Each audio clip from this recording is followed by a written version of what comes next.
All right, Shalom, giving all praises, honor, and glory to our power, Yahweh. Ba'ashem Yahweh Shah, Ba'ashem Rachak, Wadash, double honors to the apostles, the bishops, and the elders of Great Millstone.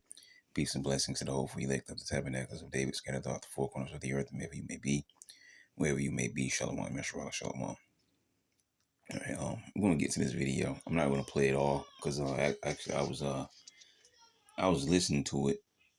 I don't know how far back it was, but because as I was listening to it, I actually dozed off. So I just woke back up not too long ago. But before I faded out, I was listening to this video. So I kind of thrown off exactly what I wanted to get into, but I do remember wanting to point something out here at the beginning of this video, or earlier on, I should say. So we're just going to play a little bit of it. I'm not going to play the whole video this time, and just get into it. Which of course, you know where this is from. So I'll hit the play button. Donald Trump has made it clear that one of his top goals is to maintain the global dominance of the US dollar. When he campaigned to be US president in 2024, he promised that he would punish any country around the world that sought alternatives to the US dollar by hitting them with 100% tariffs. Many countries are leaving the dollar. They're not going to leave the dollar with me. I'll say, you leave the dollar. You're not doing business with the United States because we're going to put 100% tariff on your goods. Sir, And when you think about what he's saying, yeah, he's talking about one thing, but that's the same sentiment, especially when dealing with these bankers, because they're the ones like Trump like to about, we hold the cards. They're the ones that really hold the cards. So when you think about what he said there and apply that to the digital system, the MOTB, that's the same sentiment. That's the same agenda. You're not just going to leave the American dollar. All right. No. All right. Once it comes to the point where people are going to just, leave the American dollar, if that ever really happens, it's possible. It really doesn't matter, because either way, they're still going to bring in the system. Once it gets, if and when it gets to that point, that's when they're going to usher in, that whole digital system and, the digital micro it. Okay. And that's going to come through a time period of chaos, which is why you're watching this constant, destruction of, the American society, its economy, everything going on with this trade or whatever the case may be. Because you have to understand, Esau's not stupid, okay? Scriptures talk about how he's wiser than Daniel. All right, so he knows he's planned this for years and years ahead. And so we're at the point where he's now able to really fully carry out the final plans in preparation of that whole digital, age or whatever, this new world order, okay? And so he knows exactly what he's doing, and all this is planned out. But as all things, because everything moves according to prophecy, as all things, they have to, it has to be steps to it, okay, leading up to how they do it, all right? So let's play some more. would like very much to get back to the dollar immediately. Thank you very much. It's so easy. I don't know. The dollar with me, I'll say, you leave the dollar. You're not doing business with the United States because we're going to put 100% tariff on your goods. Sir, we would like very much to get back to the dollar immediately. See? So that's the same thing with the chip, man. All right. You're gonna be hurting so bad that people are gonna be in an uproar. It's gonna be chaos out here. It's gonna be pretty much the point of lawlessness. We're gonna have to issue martial law and probably deploy troops at some point and things of that nature. Which I guess that comes along with martial law. But yeah, man, and they want to break the people to a point where you want them, and you wanting them is you. Oh yeah. Oh man, just thought about it because that Tesla notification that just came up. I think there was something from Tesla that I wanted to get into from earlier. Because when you get so many notifications, all right, they start to get knocked off after a while. Because you can't watch so many videos in a day. So when they pile up and you keep getting more notifications, some of them, they get knocked off the screen. But there was something from Tesla. I'm going to have to look into that, because there was something about AI that, that brain see it. But yeah, what was I saying? Because that threw me off. But yeah, I'm glad that popped on my screen, because there was something from Tesla space that I wanted to get into. Oh yeah. So they want to break the people to a point where you want and you need that help. And that help they're going to be seeking from Esau, okay? And Esau is going to present them with the C-hit, okay? That's just how it's going to go. Let me see here. Let me see. Thank you very much. It's so easy. I don't know. Bear with me, because I just thought about a scripture real quick. If I'm correct, it's see if I can find it. It's gotta be 33, 33 or 31. Nope, it's 31. Okay, so Isaiah 31:1. Woe to them that go down to Egypt for help, and stay on horses and trust in chariot. And this really is very heavily said towards the Israelites, man. Okay, because Jake is always the last one to know. All right, and that's even if they know what's going on. All right, but Jake is always the last one to get in gear, get in line. They always the ones that take things for a joke the most. Okay. But those 2/3, along with the rest of these heathens, they're going to come to that breaking point because Esau's he's strategizing this pressure against them. The things that he's doing to society and the different moves he's making, those are things that are pressurizing the people, all right, to drive them to that point where everything is leading up to the MOTB, driving them to that point, man. Okay, like I used to talk about, all the things surrounding it is like a funnel, all right, and the I don't know what they call it. I would just call it the neck and the mouth, like, because the funnel has a long piece to it. So we'll just call it the mouth, I guess. So the mouth or the neck of the funnel is the MOTB. Everything's going to lead up to that one thing, and everything's going to swirl right together. And when it comes out the other end, it's got to come out through one avenue, which is the MOTB in that digital system, man. Okay. So that's why I thought it was very interesting with what he said there, because I know he was talking about the tariff things. Oh, you're not going to leave the American dollar. You're going to put 100% tariffs out of this. You're going to want it to come back to us so bad. But when you apply that to the MOTB, it works the same way, man. They're going to break the people and have them want. And I'm not talking about Trump. I'm talking about these bankers, right? Want that, which they're going to turn to the president, though. Right? They're going to turn to their government, all right? Not knowing that there's a higher level of, not security, but authority, okay? And yeah, they want the people to fold to them, right, and get caught up in that system. Oh, let's finish reading this though. Woe to them that go down to Egypt for help, and stay on horses and trust in chariots because they are many, and in horsemen because they are very strong. But they look not unto the Holy One of Israel, neither seek the Lord Yahweh. And that's the reason why they're gonna, fall to the system, which really goes back to predestination. But you get what I'm saying, all right? Because people don't want to, they don't want to hear about Yahweh while Yahweh shine. They want to hear about God and Jesus and Buddha and Allah and the government, all right, and President old Trump save us and all this kind of stuff, all right. And those things are going to lead them further and further away from this truth because it's not meant for them to get it. It's not meant for them to understand, all right. It says, yet he also is wise and will bring evil, and will not call back his words, but will arise against the house of the evildoers and against the help of them that work iniquity. Now the Egyptians are men and not God, though they think they are, or they think they're going to be, or whatever the case may be. Now the Egyptians are men and not God, and the horse is flesh and not spirit. When Yahweh shall stretch out his hand, both he that helpeth shall fall, and he that is hoping shall fall down, and they all shall fail together. And that's what's going to happen. Though hand join hand, the wicked shall not go unpunished, right?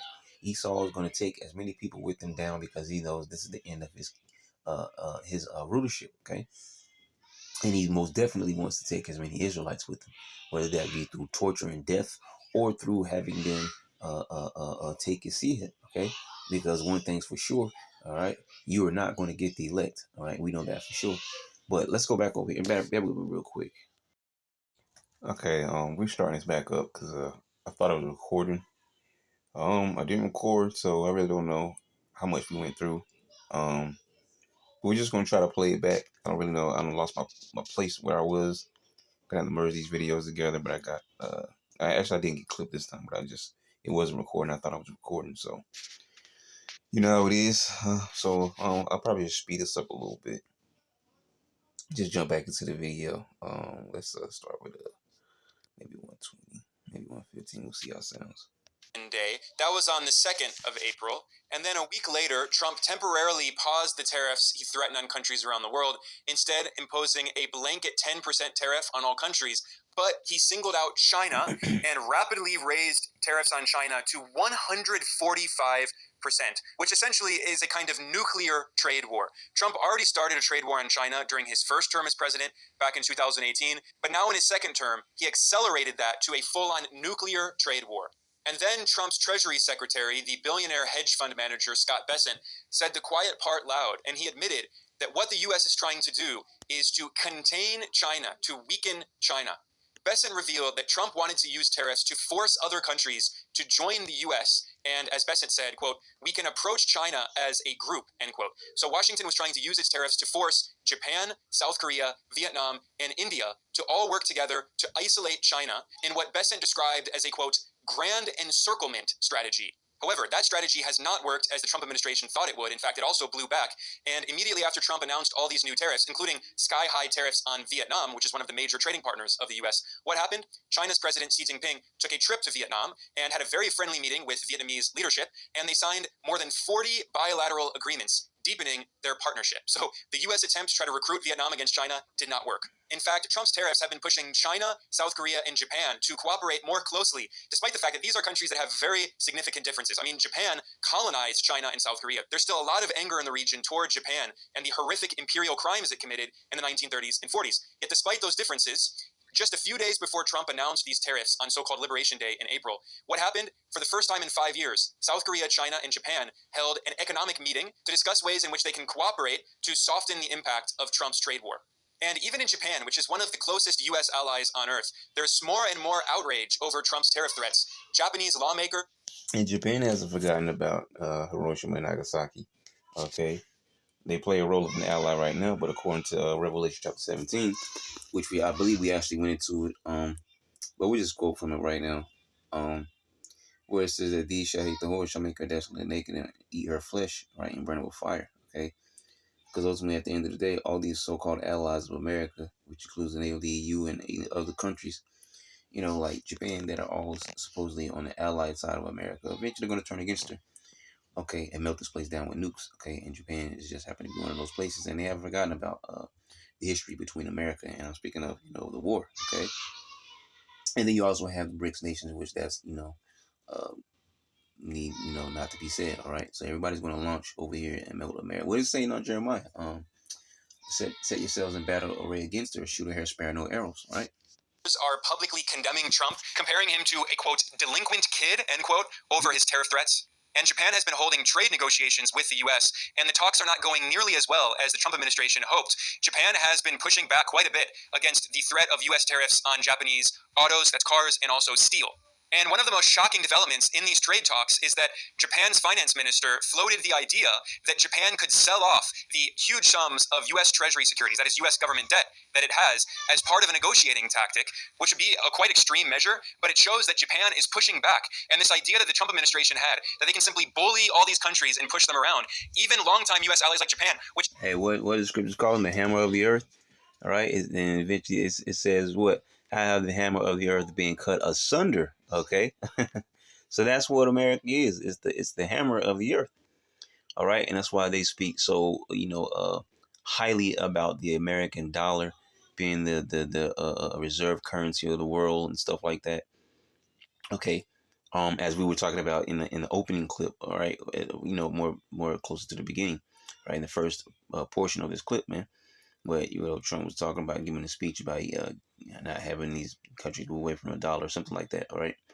And we were equating that to what he said to the micro-seal, because it's the same thing, all right? It's just a higher level of the plan of the so-called elites, okay? Has been militarily occupied by the United States for 80 years. Even Japan is pushing back.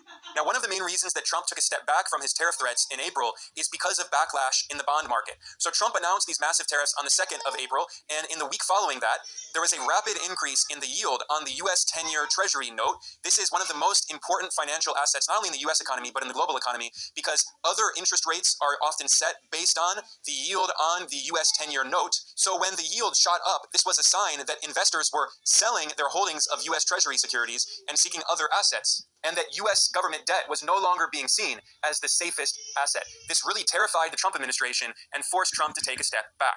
So if a major holder of U.S. Treasury securities started to sell off that debt, this could cause a crisis in the U.S. bond market. But Trump is still insisting on imposing more and more tariffs. He says this is only a temporary pause, and he's very serious about these tariff threats. So now other countries, including the major U.S. ally Japan, are saying, fine, if you want to do this to us, we can respond by causing a crisis in your bond market. Okay, yeah, so listen up to this right here, because this is where, I got this portion in, then I've actually stopped the video permanently.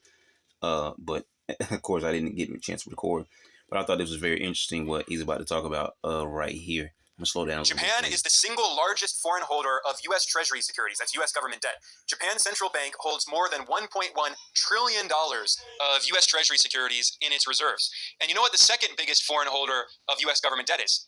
China, the Chinese mainland, with over $700 billion of U.S. Treasury securities in its reserves. And in response to Trump's nuclear trade war on China, the Wall Street Journal warned that Beijing has some cards that it can also play.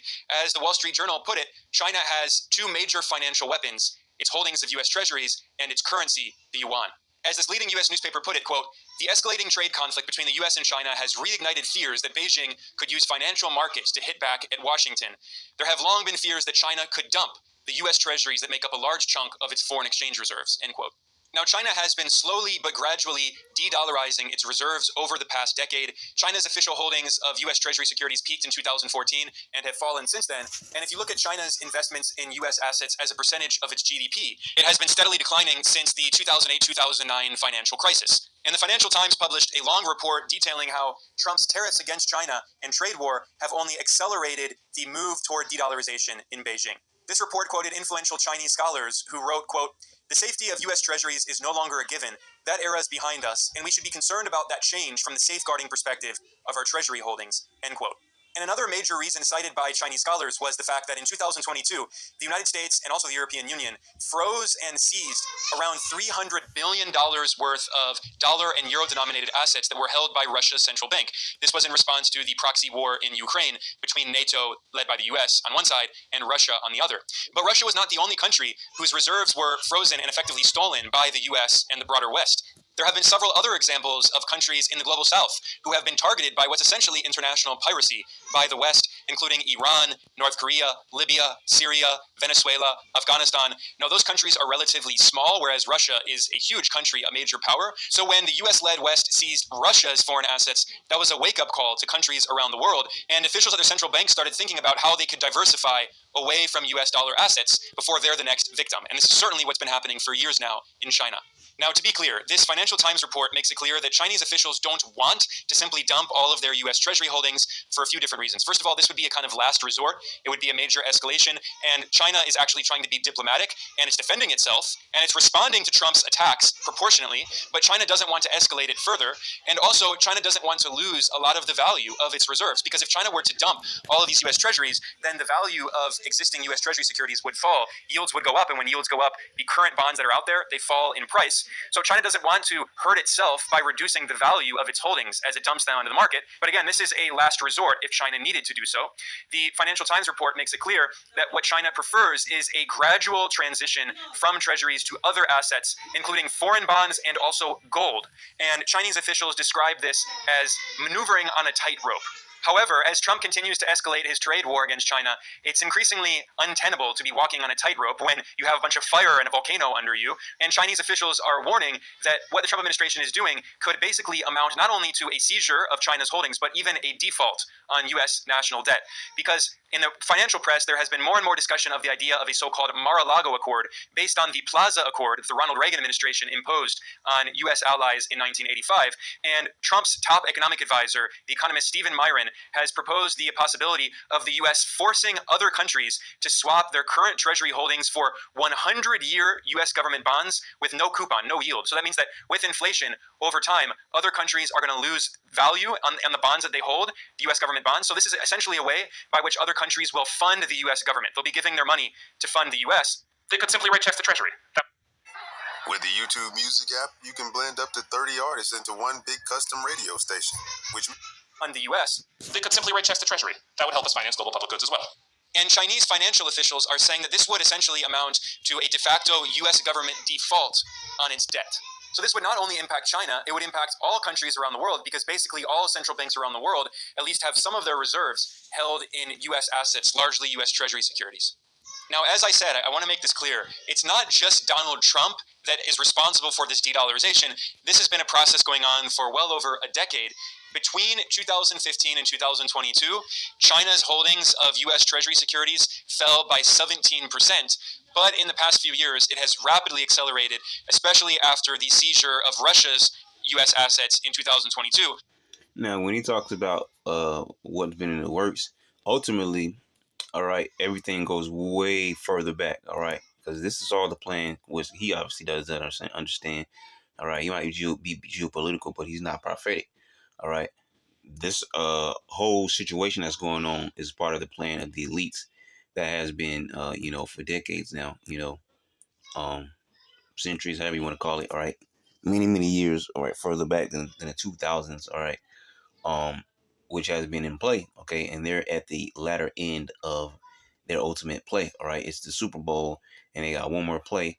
Okay, and they're hoping to score that touchdown on this play. Okay, and that's pretty much that digital age. All right, ushering that in. Okay, so all the things that are happening now, which everything goes back to the Lord. Right hand side, left hand side, but through that left hand side, it's through Esau Edom. By way of the spiritual demon Satan.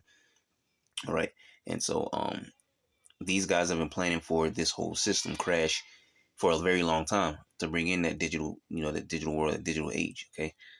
So between 2022 and 2024, China reduced its official treasury holdings by more than 27%.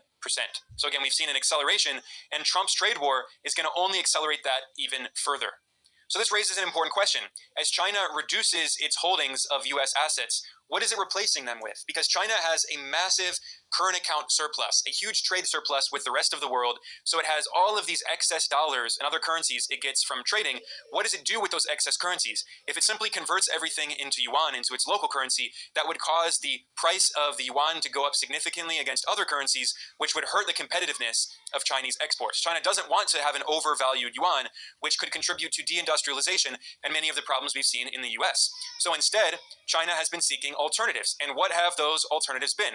Well, one of them is that China has been seeking holdings of sovereign debt of other countries, including in Europe, so different European bonds from Germany and Switzerland, and also Japan. So buying Japanese assets denominated in the Japanese currency, the yen. And another major asset that China has been investing in is gold. And all this is just a bunch of confusion. This is why we're waiting for the kingdom. Well, not why, but one of the reasons why we're waiting for the kingdom to be established. Because all this, they'll hold this country's debt, do this, that, this country and that country, this and that, blah, blah, blah, blah. All that nonsense is going to be done away with in the kingdom, man. All right, it's going to be Yahweh Shah, the 144,000 men, all right, then the rest of the Israelites, okay? And the government, right, as it says in Isaiah, Micah, all right, is going to flow from Jerusalem. In other words, all right, the Lord's standard for this planet, all right, which was originally the standard for us by calling us his people, is going to now become the standard for the whole entire planet, okay? And we're going to be in control of the whole entire planet. So all this extraness, right, is going to be done away with. Now, I know that was kind of off topic, but, just listening to it, it's just a bunch of confusion, man. And and that's why the scriptures tell us about how the fashion of this world is going to pass away.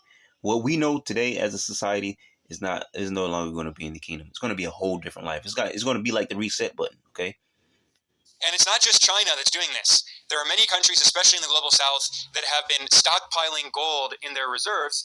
And if you look at the list of the top 10 countries that in the past decade have added the most gold to their reserves, you can see that many of them are in BRICS or BRICS curious. They're around BRICS, including number 1, China, number 2, Russia, number 3, Turkey, which has been invited to join BRICS, number 4, India, which is the I in BRICS, also Kazakhstan, Singapore, Qatar, Uzbekistan, and many other countries, especially in the global south. And why is that? Well, a big reason is that these countries are afraid that the U.S. could seize their holdings of U.S. Treasury securities, just like the U.S. seized Russia's holdings and Iran's holdings and Venezuela's holdings. However, I should emphasize that this is not just geopolitical.